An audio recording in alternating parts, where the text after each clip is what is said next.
सी phase 1,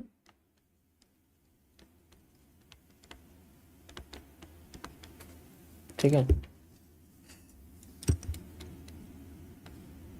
सीसीपीज, आज से आपके सीसीपी शुरू हुए। मैंने इन सबको एक अलग क्राइटेरिया में डाला हुआ है जिसको मैं बोलता हूं कॉम्प्लेक्स कैंडलस्टिक पैटर्न्स। देखो ये बहुत इंपॉर्टेंट है।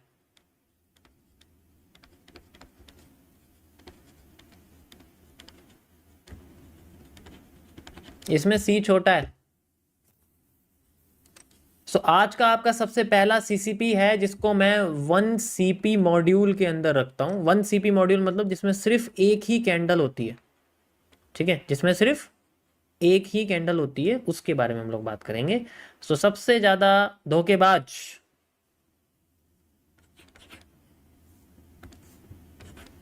हैमर,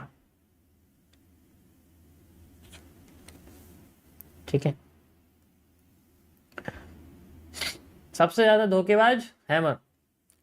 हैमर कई तरीके का होता है। हैमर बनता कैसे है? जैसे मार्केट में अगर कैंडल बनी है इससे पीछे वाली ऐसे करके, ठीक है, ये एक रेड कैंडल,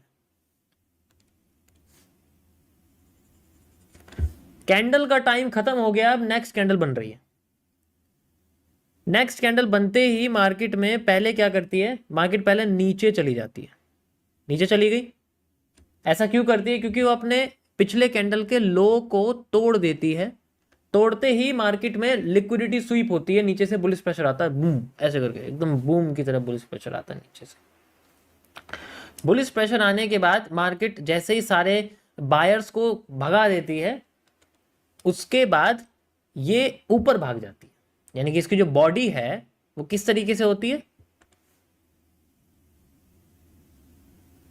ये पहले रेड कैंडल बनती है नीचे, उसके बाद ये फिर ग्रीन कैंडल यानी कि ऊपर चली जाती है और नीचे पूरा हिस्सा एज ए लाइन छोड़ देती है और ये ग्रीन कलर की बन जाती है। जब ये ग्रीन कलर की बनती है, ऐसे पैटर्न को हम लोग हैमर कहते हैं। ये इंडिकेट करती है मार्केट में बुलिश प्रेशर को, but at a certain point of area. कई सारे एरिया होते हैं, की पॉइंट्स ही डिपेंड करते हैं इसके कि ये मार्केट को उठाएगी या गिराएगी, ठीक है। इसमें नीचे से बुलिश प्रेशर आता है, ये इंडिकेट करती है बुलिश प्रेशर को, ठीक है।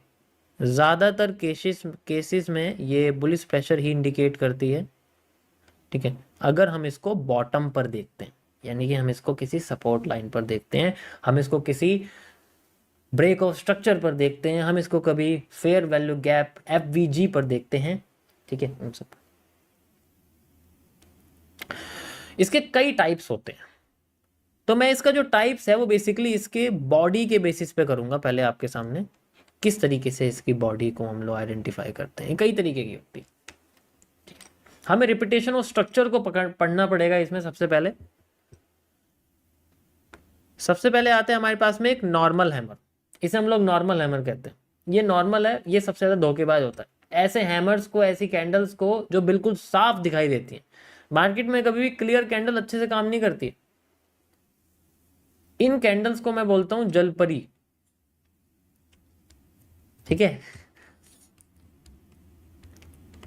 वाई दीज आर द जलपरी। देखो किस किस ने पायरेट्स ऑफ द कैरेबियन देखी है? Pirates of the Caribbean movie देखी है? सबने देखी होगी, ज़्यादातर नहीं देखी। एक फॉरेन मूवी है जिसमें पायरेट्स ऑफ द कैरेबियन, उसमें उसका तीसरा पार्ट है जिसमें एक सीन आता है जब वो जब जो जैक होता है और जो उसके साथ में जो एक और होता है जो शिप का मालिक होता है, वो बेसिकली जलपरी को पकड़ने जाते हैं, ठीक है। जलपरी के आंसू चाहिए होते हैं, उन्हें रुलाते हैं और उनके आंसू को लेते हैं, ठीक है। जलपरी को जब पकड़ने जाते हैं तो वो नदी में उतरते हैं, कई सारे जो उनके काम करने वाले होते हैं। जलपरियां बहुत सुंदर होती हैं दिखने में और गाना गाते हैं और जलपरियां पानी से बाहर आती हैं। ये कैंडल उस सुंदर जलपरी की तरह होता है जो दिखने बड़ी सुंदर होती है। और जैसे ही वो कोई भी एक नाव पर बैठा हुआ बंदा जलपरी के चेहरे को लुभा जाता है, ऐसा लगता है। जलपरी पकड़ के पानी में ले जाती है और खा जाती है। उसके दांत बड़े शार्प होते हैं, जंगली होते हैं। ठीक है, ये अपनी एक्स वगैरह को मेंशन मत करो यहाँ पर। ठीक है,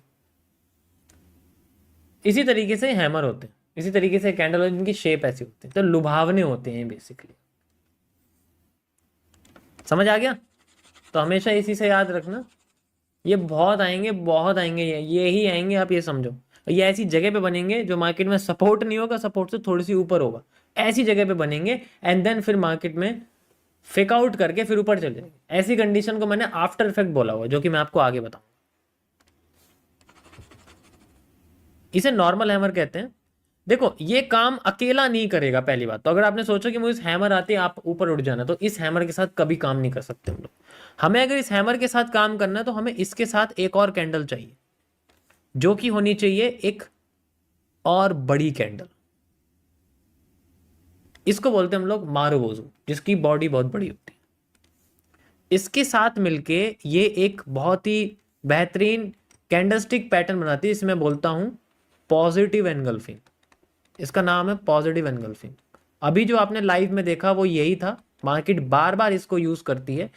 एक आईएफसी कैंडल का फॉर्मेशन पॉजिटिव एनगल्फिंग की वजह से होता है। अगर मैं इसके आगे एक और कैंडल लगा दूंगा, ऐसे करके इसे ग्रीन कर दूं, तो आपके सामने ये एक सिंपल एक आईएफसी फॉर्मेशन होगा। होगा या नहीं होगा? होगा, बिल्कुल। तो इसी को हम लोग पॉजिटिव एनगल्फिंग कहते हैं, और ये मार्केट में बहुत अच्छे काम करती है, बहुत अच्छा काम करती है। इसको सही जगह पे देखना ज्यादा इंपॉर्टेंट है। हर जगह देखेंगे तो वही बात है, इंडिकेटर और हम में फर्क क्या रहेगा? जब वो हर जगह देख रहा है, वो कंसोलिडेशन में भी सिग्नल देगा। हम भी वही कर रहे हैं, हम भी कैंडल को वही देख रहे हैं जहां ये बन रही है, जहां भी बन रही है हम वही देख रहे हैं। इंडिकेटर में हमें यही फर्क है कि हम वहां देखेंगे जहां हमें लगता है कि ये काम करनी चाहिए, and those area are called the supports. इन पैटर्न्स के बनने का एरिया होता है सपोर्ट, जहां पर मार्केट सप्लाई खत्म कर देती है, जहां पर फेयर वैल्यू गैप आता है, जहां पर एफवीजी आता है, जहां पर ऑर्डर ब्लॉक आता है, जहां पर वगैरह वगैरह सारी की सारी वो चीज़ आती है जो रिटेस्टिंग के लिए यूज की जाती है। उन जगह पे इनको देखा जाता है, इसे हम लोग पॉजिटिव एनगल्फिंग कहते हैं। तो कभी भी इस हैमर को अगर देखोगे तो ज्यादातर इसके साथ ऐसा नहीं है। इसके ऊपर विक अगर आ गई तो इसे हम लोग बोलते हैं टॉप विक। ये भी सेम इसी की तरह होता है, लेकिन ये काम अकेला भी करता है, ज्यादा, ये ज्यादा अकेला काम करता है। इसके बाद नेक्स्ट आता है हमारे सामने, जिसकी बॉडी थोड़ी बड़ी होती है, और ये one of the powerful hammer में आता है। इसे हम लोग बोलते हैं पार्शियल हैमर। इसकी बॉडी बड़ी होती है और इसकी विक थोड़ी सी छोटी होती है। ठीक है, मतलब बॉडी विक से थोड़ी बड़ी होती है। ये बहुत पावरफुल हैमर है और ये बहुत अच्छा काम करता है। इसको किसी थर्ड पार्टी कैंडल की जरूरत नहीं है, सेकंड कैंडल की जरूरत नहीं है। अगर ये आ गया तो उसका मतलब मार्केट बुलिश ही है।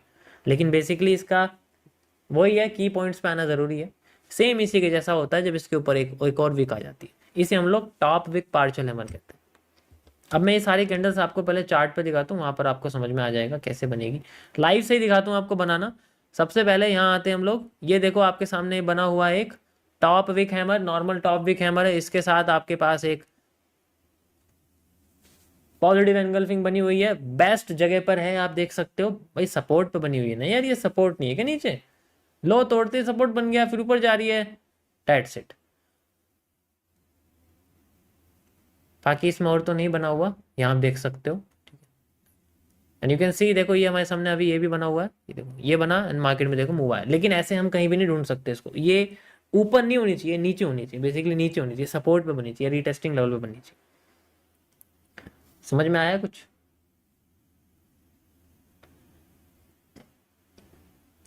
कम से कम 100 कैंडल देखो, 100 कैंडलस्टिक पैटर्न ये वाले देखो चार्ट पे, देन यू विल रियलाइज कि ये क्या है। उसमें से भी वहां जो रिटेस्टिंग पर आई है, जो सपोर्ट पे आई है, जो हर जगह आई है, ठीक है, जो इन सब जगहों पे सब जगह आई हुई है, वो देखनी होती है। ऐसा नहीं है कि जहां बन रही है वहां देख ली, फिर तो इंडिकेटर लगा लो, फिर तो इंडिकेटर लगा लो, फिर तो फर्क ही नहीं है कुछ भी। ठीक है, मैं देखो लाइव में चल रही है तुम्हारे सामने, क्या बताऊं। तो this is called the hammer. इसी तरीके से आपका हैंगिंग मैन होता है। हैमर अगर टॉप पर आ जाए, बिल्कुल टॉप पर आ जाए, तो वो गिराना शुरू करता है। ऐसे कंडीशन में हैमर कैसे गिराएगा? हैमर तब गिराएगा जब उससे पहले एक बड़ी ग्रीन कैंडल होगी, फिर उसके बाद एक छोटी एक हैमर बनेगा। ऐसे कंडीशन में हैमर अपने आप को गिराना शुरू कर देता है, मार्केट को गिराना शुरू कर देता है। ये तभी होता है जब टॉप पे होता है। ऐसे जोन को हम लोग डिस्काउंटेड एरिया बोलते हैं।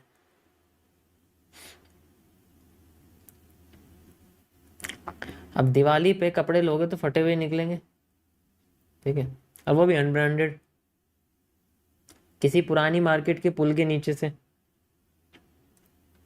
तो कोई एक निकल गया तो ठीक है, हैमर काम कर गया तो ठीक है, वरना तो सारे टॉप के ही मिलते हैं।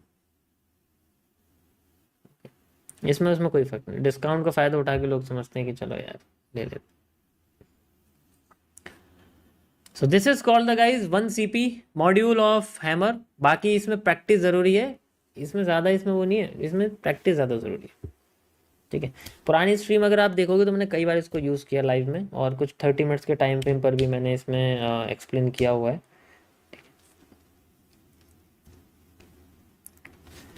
This is your topic guys. I hope आप लोगों को समझ में आया होगा हैमर के बारे में सारी कहानियाँ।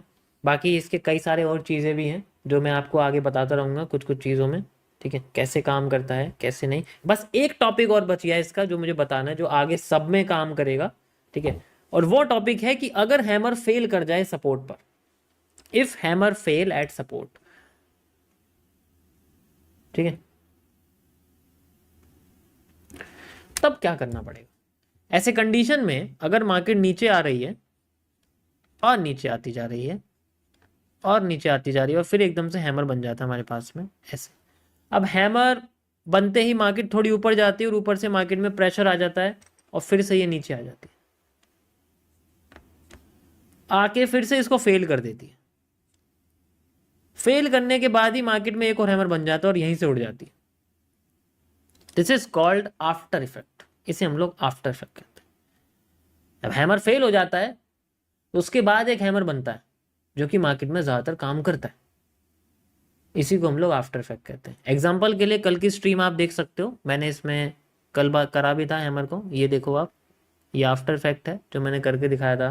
तो किया इसमें बॉटम पे भी था, अभी स्क्रीनशॉट सिर्फ टॉप का आया हुआ है, ठीक है। नीचे लीजिए, कल की स्ट्रीम देख सकते हो जिन्होंने देखी, उसके अंदर मैंने करके दिखाया, ठीक है।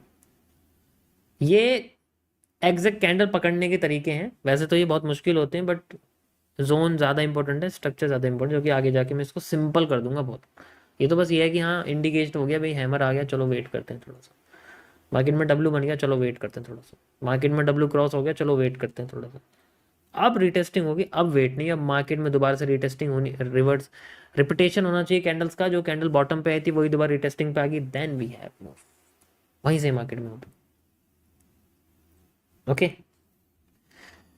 ओके गाइस, सो ये था मेरा आज का एनालिसिस और साथ में आपके सीपी मॉड्यूल का।